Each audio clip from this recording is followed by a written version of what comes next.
Hello అండి. అందరికీ నమస్కారం. నేను మీ doctor Junnu Sirisha Goud, BAMS and MS Ayurveda. Diabetes patients బియ్యానికి బదులు చపాతీలు తింటూ ఉంటారు. బియ్యం తింటే షుగర్ పెరుగుతుంది అని చపాతీస్ తింటూ ఉంటారు.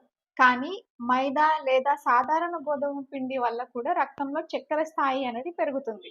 సాధారణంగా చాలామంది పెద్దవి 2, 3 చపాతీలు ఒకటేసారి తినేస్తారు. అలా తింటే కార్బోహైడ్రేట్స్ పరిమాణం పెరుగుతుంది.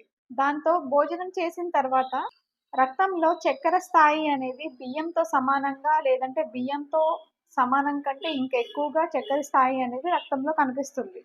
మీ అందరికి డౌట్ రావచ్చు. మేడం చపాతీ తింటే షుగర్ ఎలా పెరుగుతుంది? అందరూ చపాతీలు తినమనే చెప్తారు కదా! అన్నం తినకుండా అని. నేను దానికి రీజన్ చెప్తాను. డయాబెటిస్ ఉన్నవాళ్ళు వీట్ బ్రాన్ వాడాలి. వీట్ బ్రాన్ అంటే ఏంటి అంటే గోధుమల పైన గోధుమ కలర్‌లో పొర ఉంటుంది కదా! ఆ పొరతో పాటు పట్టించాలి. దాంట్లో ఫైబర్ అనేది ఉంటుంది. సో, ఆ ఫైబర్ మనం తీసుకోవడం వల్ల షుగర్ లెవెల్ అనేది కంట్రోల్‌లో ఉంటుంది. అండ్ మల్టీగ్రెయిన్ బ్రాన్ కూడా వాడొచ్చు.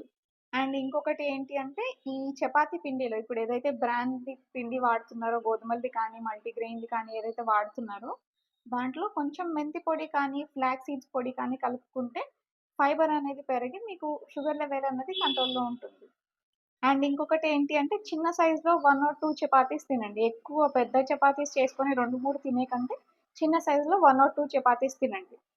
చపాతీస్‌తో పాటు ఫైబర్ ఉండే ఆకుకూరలు గానీ, కూరగాయలు కానీ, సలాడ్స్ కానీ, పప్పులు కానీ తీసుకుంటే చక్కెర స్థాయి అనేది నార్మల్‌గా ఉంటుంది.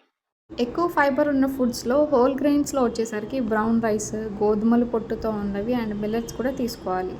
వెజిటబుల్స్‌లో బీన్స్, ఆకుకూరగాయలన్నీ అండ్ క్యారెట్ కూడా తీసుకోవాలి.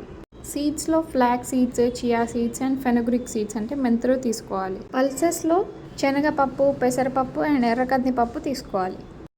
సిరిధాన్యాల చపాతీలు అంటే జొన్న పిండితో చేసింది కానీ, బాజ్రాతో కానీ, అండ్ రాగి పిండితో చేసినవి కానీ తీసుకుంటే తక్కువ గ్లైసెమిక్ ఇండెక్స్ వల్ల చక్కెర స్థాయి అనేది కంట్రోల్‌లో ఉంటుంది.